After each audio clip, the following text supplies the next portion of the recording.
Для мене це велика честь і приємність представити доктора Володимира Ohryzka, бувшого міністра закордонних справ України. Нам потрібно тепер такого міністра. Всесвятіші отці, dear friends, excellencies, ladies and gentlemen, dear friends. Frankly speaking, I have two major problems. First one is that in Kyiv now is exactly 4:30 a.m. and I can sleep. But my second problem is that I have here two versions of my remarks, one in English, another in Ukrainian, and I don't want what to do. So probably I will try to mix, as my colleagues have already done. And if seriously, I would like to say that really after today's discussion, it is very complicated task for me now, because we have here a number of brilliant speakers who have analyzed security issues which are connected to Ukraine in very comprehensive fashion.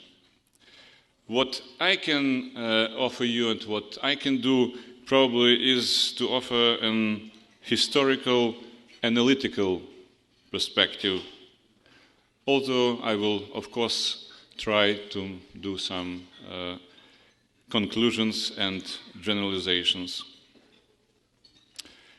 I will begin probably with an issue which to my mind it is difficult not to concur.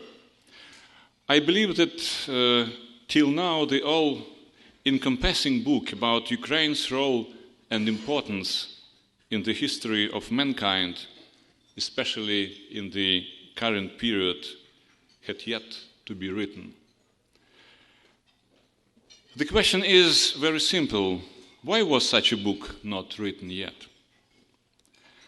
The answer is because there was no Ukraine as an independent, self-sufficient factor in global or at least regional politics. Some of colleagues today have already said about this. Ukraine, practically speaking, was not needed to anyone but Ukrainians themselves, and even then by a very small proportion of them, those who were aware of themselves as Ukrainians rather than Chochols or Little Russians. Why did it happen this way? The question is simultaneously historical, political, and philosophical in nature. And we will hardly find a single answer to it. I will not attempt one either. There are too many components in it of both internal and external character. But I will note with great pleasure that various types of research on Ukrainian matters are appearing not only in Ukraine but also abroad. It is clear that there is an increasing interest in Ukraine for today. Ukraine is becoming a part of the European and global scholarly process, and its developmental trends are now the focus of research and generalizations. This is a mutual and mutually enriching process. I am convinced that also our today's conference was a very serious step on the road to deepening discussions about and around Ukraine. Allow me to share with you some observations regarding the external, mainly Western perception of Ukraine from the early 20th century to the present time. Naturally, I will focus only on some individual episodes because during the time allotted to me, it's approximately 30-35 minutes, it is simply impossible to analyze the situation comprehensively. So, a bit of history. On the eve of the 20th century, Ukraine was a gloomy province of the Russian Empire. After having made the greatest educational, cultural, intellectual, and finally simply physical contribution to the creation of this very empire, Ukrainians eventually became, through the efforts of their own leaders, expenditure material, a kind of imperial humus. The question of whose fault this was is not entirely rhetorical. For us, Ukrainians, it is an unpleasant and painful question because despite of all our attempts to put the blame for our problems on someone else, the answer is utterly simple. In reality, it is we, Ukrainians, who are at fault. When I reached adulthood and finally had an opportunity to read a truthful history of my country, I kept catching myself thinking that our knightly ancestors frequently defended foreign kings, tsars, or khans. But for some reason, they are rarely asked themselves the following straightforward questions. Who we are? Where is our state? How should we build and safeguard it? Why should we serve others but not ourselves? Rephrasing the writer Volodymyr Svinichenko's famous phrase that the history of Ukraine cannot be read without a sedative, I would add that sometimes it cannot be read without sense of shame. Having said this, in no way I do wish to diminish the deeds of our glorious ancestors, from Prince Yaroslav the Wise to the heroic chieftains of the Cossack era. But facts are facts. We did not manage to save and maintain even the historic nucleus of Ukrainian statehood around Kyiv and Lviv. Therefore, the response to the lack of the answer to the question of our statehood became, in period in our history, known as the ruin, which was marked by mental ruin, political ruin, and the destruction of our statehood. During the period of Russian colonization, Ukraine seemed to disappear from history. It entered frozen, semi-living state.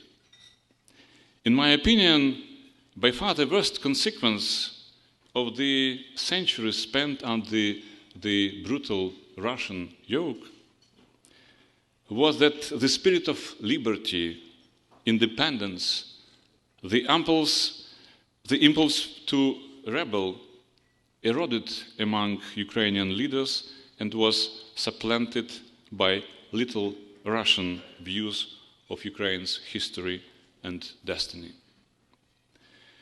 At the turn of the 20th century, it was not a material spirit aimed at achieving independence that was paramount in the minds of the numerically small intelligentsia, but pseudo-liberal views of the future of Ukraine as an autonomous part of Russia, which was mixed with socialist chimeras and blatant political impotence. Therefore, as for the early part of the 20th century, Ukraine as a political factor did not exist either for the West or for Russia, or even, unfortunately, for the majority of the intellectual stratum in Ukraine.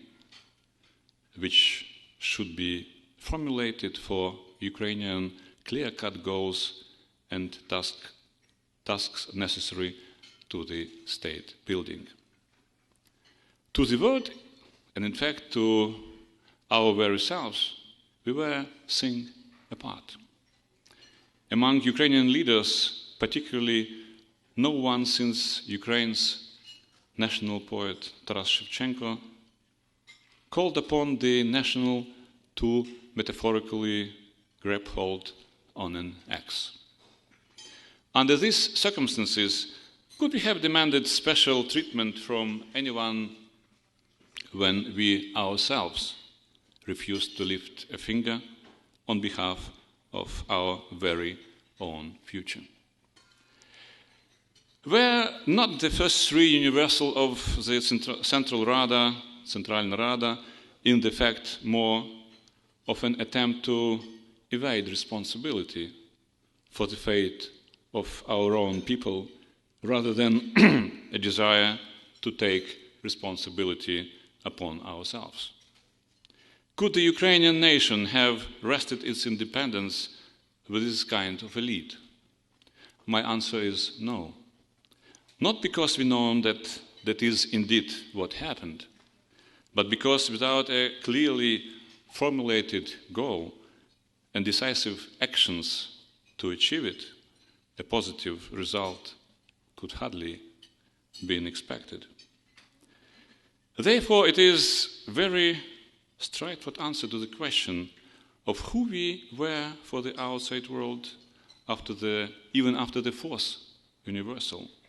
For Russia, Ukraine was a rebellious province that had to be put in its place, including by means of direct intervention and the occupation of the Ukrainian lands. For the West, Ukraine was a giant mystery, an incomprehensible phenomenon to which it had simply to accustom itself first, understand it, and then develop its own standpoint. Unfortunately, the West was incapable of understanding Ukraine's special role within the spectrum of possible changes of the geopolitical map of Europe, and was not able to adopt adequate and far-reaching decisions to use this chance to put an end to Russia's hegemonic imperialistic plans. Instead, the West's policies turned out to be short-sighted and strategic failures. Imagine what the history of Europe would have been like if an independent and consolidated Ukrainian state has appeared at that time on the map of Europe. But history, unfortunately, does not operate conditionally. What was the nature of the Treaty of Brest-Litovsk? On the one hand, it appeared to be a show of formal support for Ukraine. On the other, it was about all a solution of Germany's economic problems. Do you remember how many millions of puts of grain and other kinds of agricultural products that Ukraine shipped to Germany?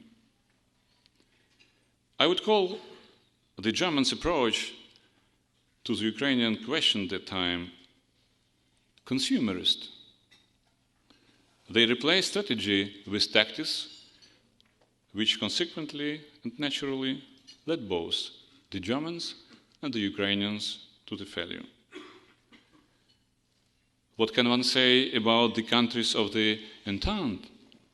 They slept and reflected on how to topple the Hetman Skoropadsky's pro-German, as they say, governmental as quickly as possible.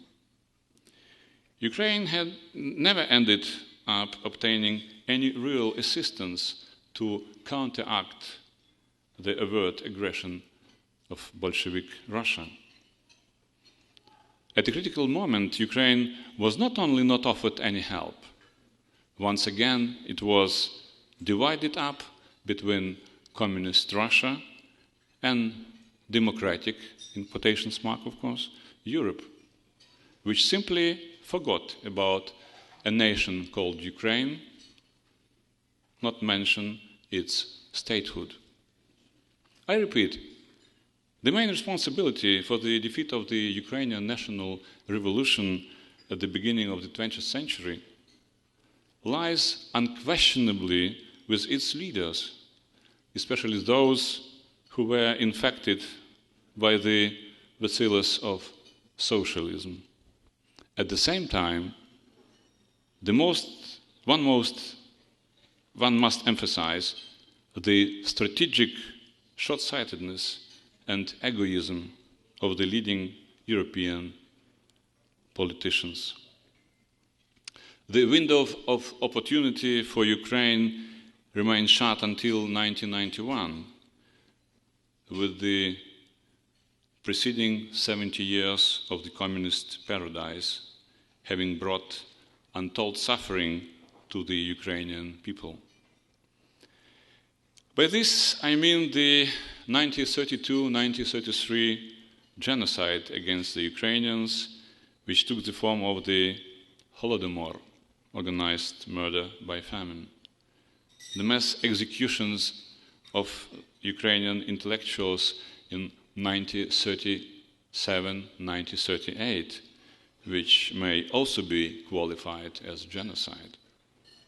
The horrific losses, at least of 5 million combatants and 5 million civilians during the Second World War. The persecution of the Ukrainian insurgents army, UPA soldiers, who heroically fought on two fronts, against the Nazis and against the communists for a free and independent Ukraine. The persecution of Ukrainian intellectuals during the post-war period and the notorious Gulag. But the main question is, what was the reaction of the West? I will be so bold to say nothing, or be more precise, it was pro-Bolshevik response.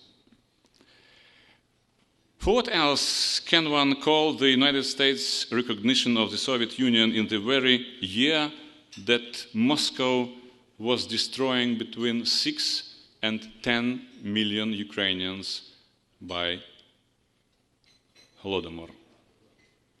To this day, there are no exact figures on the death toll. I remind you that the US recognized the USSR in November 1933. Did the leaders in Washington not know what was happening in Ukraine at that very time? Having worked in the foreign policy sphere more than 30 years, I can assure you, this does not happen. People knew, but they closed eyes to the truth. Did France and Great Britain not know about the Bolshevik concentration camps which exists before the Second World War in the Soviet Union? Of course they knew. But whereas Nazism was condemned and punished in Nuremberg, for some reason the crimes of communism have been forgotten. Once again, the political dimension has trumped the moral one. But this situation can be rectified even today by holding an international tribunal to condemn communism.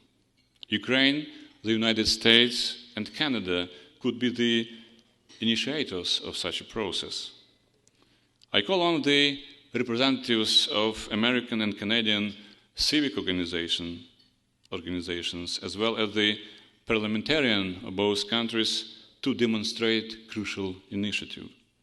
On my part, I can assure you that a number of national democratic political parties and civic organizations in Ukraine and in other post-Soviet and post-socialist countries are ready to launch this work, which is historically important to the whole democratic world.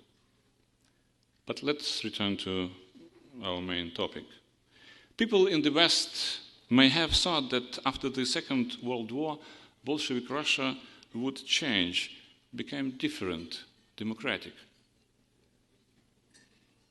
If that is the case, then one can only wonder at their naivety and short-sightedness. Fortunately, however, there were some political figures in the West who recognized the essence of Russian politics and sought to counteract them. Granted, there were very few such people. During the entire history of the post-war period, they could be counted on the fingers of one hand. However, most Western leaders were absolutely different. 3 weeks before the proclamation of Ukraine's independence, US President George Bush Sr., speaking in Kyiv, called on Ukrainians to support Mikhail Gorbachev, to preserve the USSR, and not seek independence. And what about the Germans? After the gift of Germans' unification, they were ready to kiss soil. The Gorbachev walked on, having quickly forgotten about the moral obligations vis-à-vis the Ukrainians, even though hardly anyone experienced such horrors during the Second World War as the Ukrainian people. It is not telling that in the first years after the restoration of our independence, the chief goal of both the United States and Russia was Ukraine's nuclear disarmament. We have just discussed this issue during our second part of discussions. At that time, we were under heavy pressure from both sides, the East and the West.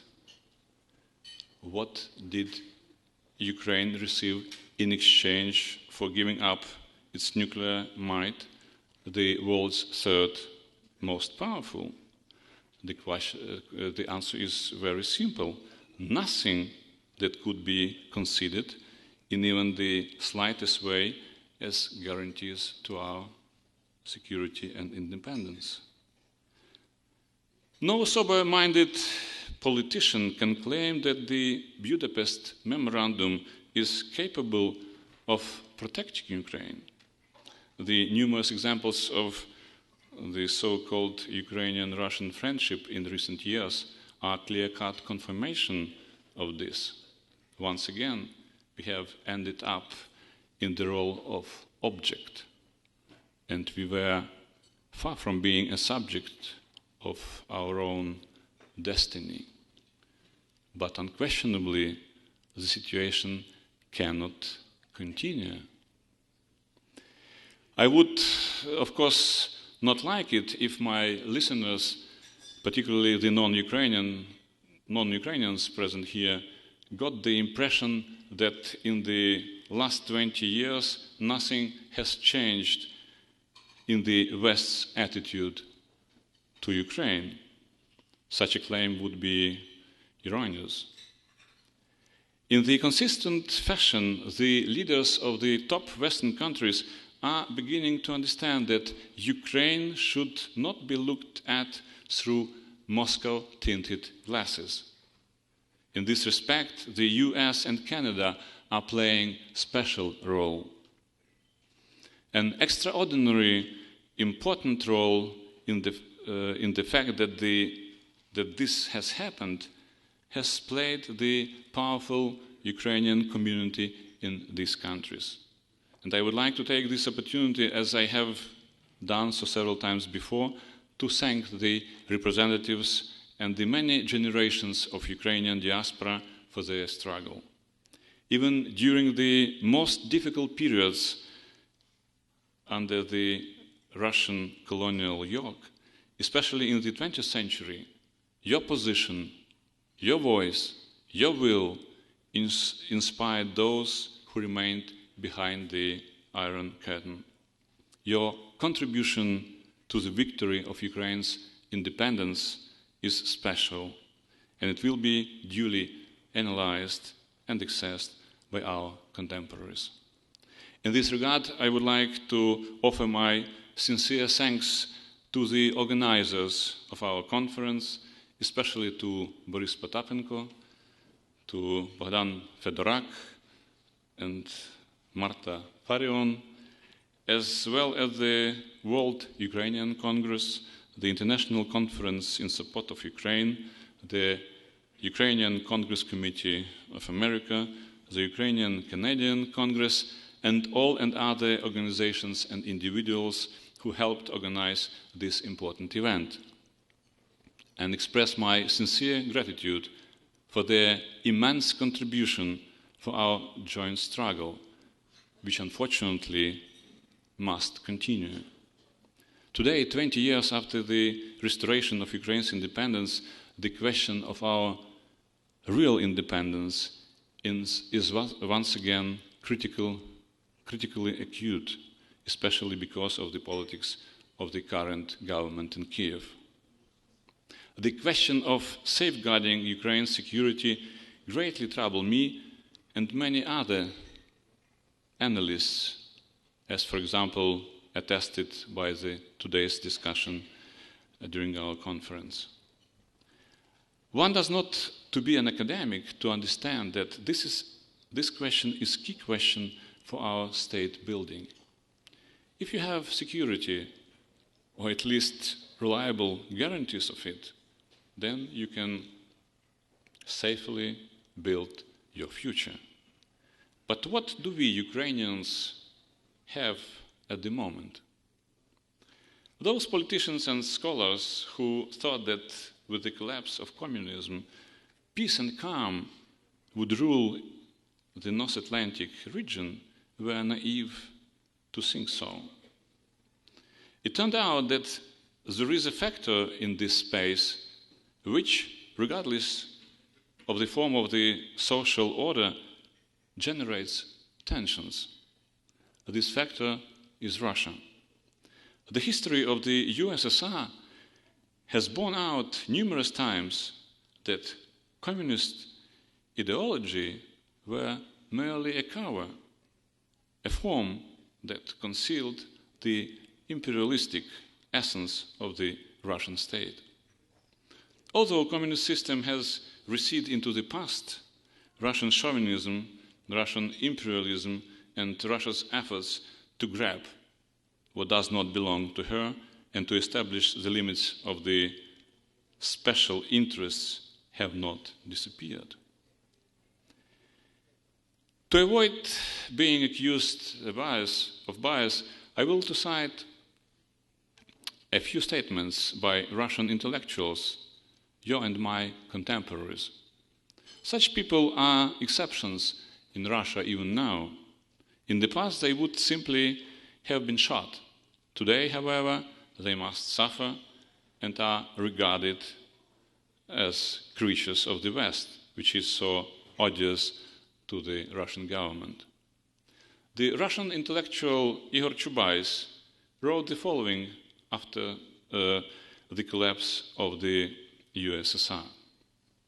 The state, I quote, "The state in which we landed after the collapse of the USSR is not a new Russia, but a post-Soviet system.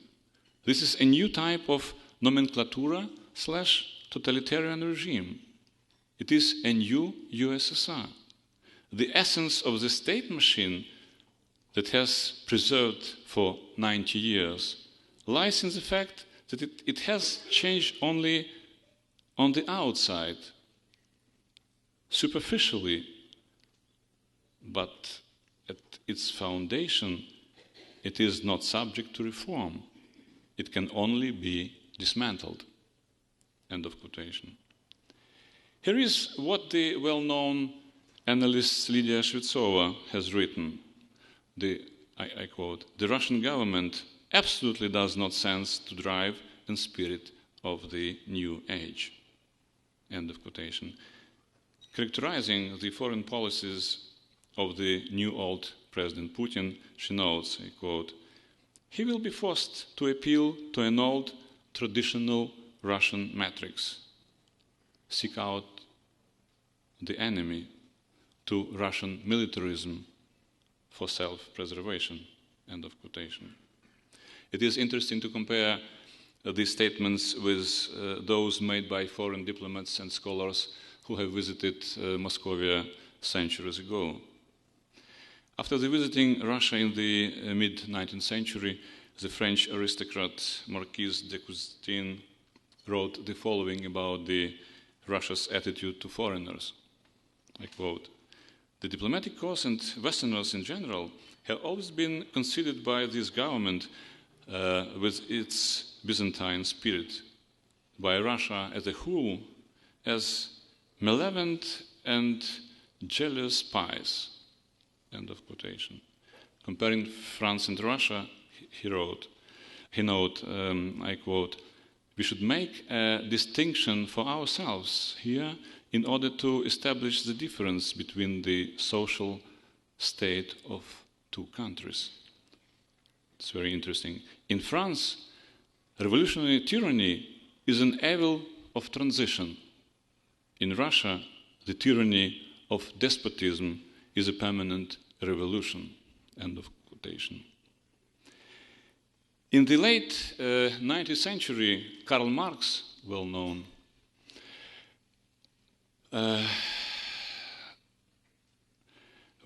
gentleman, whose ideas were so successfully implemented in Russia, first by Vladimir Lenin and then by Joseph Stalin, wrote about the same Russia.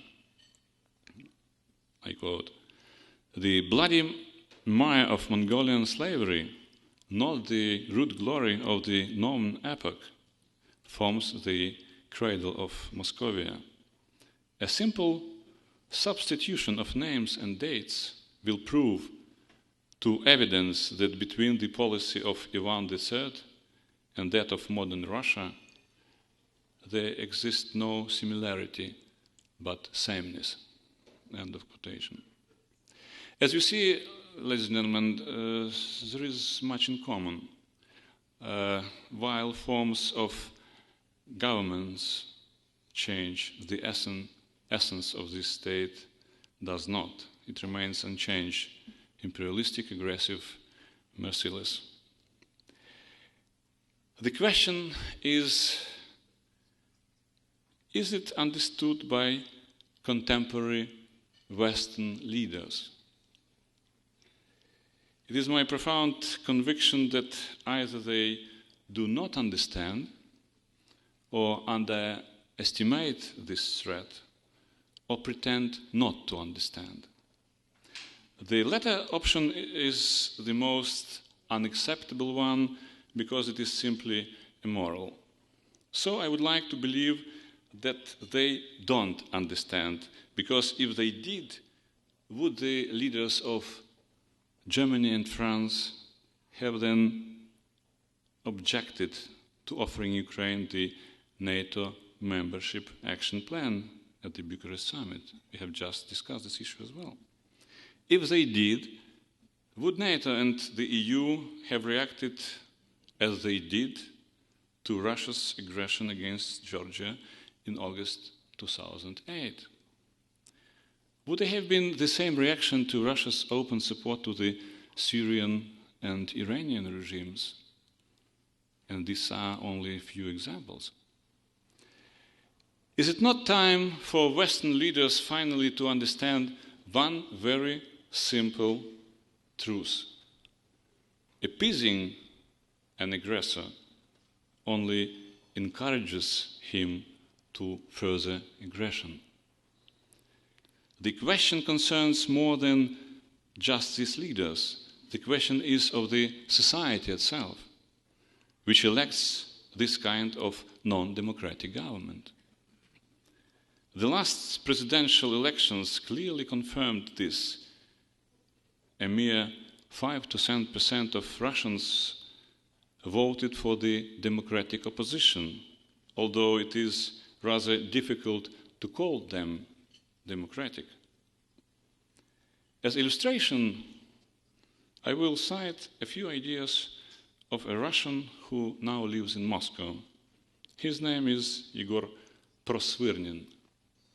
I quote, "This is a typical Russian scenario. Take an English nuclear bomb, take German missiles, and then for 50 years threaten the world with our Russian nuclear weapons, without in the slightest thinking that this is a dirty trick or feeling of the slightest embarrassment. In countering the Russians, various nations are quickly dumbfounded by how the Russians format reality for themselves by making use of the surrounding space as set of their instruments. Your city of Kazan is beautiful, but we will just burn it down a bit, and then we will move it here. It is more beautiful like that. It's true. So stop running around and screaming, you Tatars, we are doing this for your sake, you fools. That is the Russian way of thinking." End of quote. But please do not think that these words are belonging to the Russian neo-fascist. They belong to a young man who went to Bolotnaya Square some months ago to protest against Putin's regime. So simply it is that historically Russia and its society have different values from the West. And I would strenuously advise Western leaders, despite their pressing schedules, to read the true history of Russia, beginning with the reign of Prince Andrei Bogolyubsky. I am not an anti-Russian politician, of which I am accused in Russia very often and by the pro-Russian forces in Ukraine. In fact, I am realist. I am speaking about what I very well know. For example, I am not alone in realizing that Russia is seeking to put an end to Ukrainian independence as quickly as possible. It is seeking to remove Ukraine from the roadmap as a possible undesirable example for its own society in the event that we succeeded on our path to membership in the EU and NATO, because the success of democratic Ukraine spells the collapse of authoritarian Russia. In conclusion, I would like to note that the situation today is very reminiscent of the one that I mentioned at the beginning of my remarks. Will the West understand the new opportunity, even for itself, which is opening up with Ukraine's entry into Western civilization? In my opinion, the prospects for both the North Atlantic space and Russia for many decades to come are being defined today precisely in and around Ukraine. Not saying this, not comprehending this, means demonstrating again either incompetence or immorality. We would very much like to hope that Western leaders will rise to the heights of their special responsibility. It is necessary to help not just with words and messages, but also with actions that are accurate, verified, and effective. Here in the West, you must finally tell yourselves, turning Ukraine towards Western values is the West's moral duty. This is not complicated at all. You must simply recall what happened not so long ago with respect, for example, to Poland, Slovakia, or Lithuania. We, Ukrainians, are no less European than the representatives of these countries.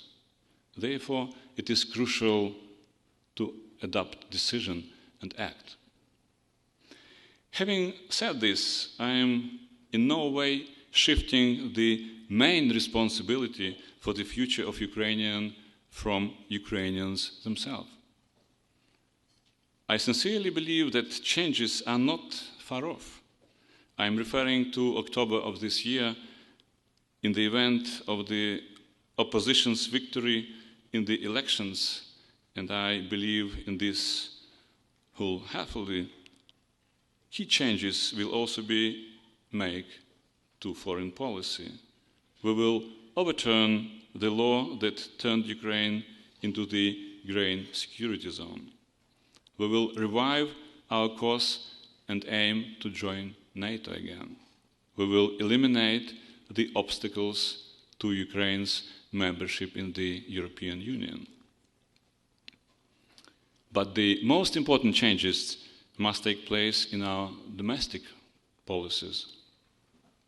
Once and for all, we should put an end to the Soviet past. The corruption, the shadow economy, the selective nature of jurisprudence, and the dichotomy of our society. Ukraine must finally become Ukrainian, democratic, and European. Therefore, we and the West must travel along our path, but we will cover it considerably faster if we will join our efforts.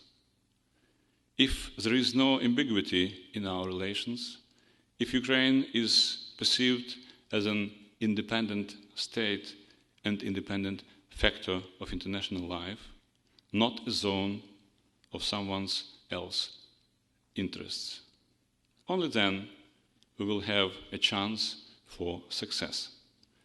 I sincerely believe in our chance and in our success. Glory to Ukraine. Slava Ukraini.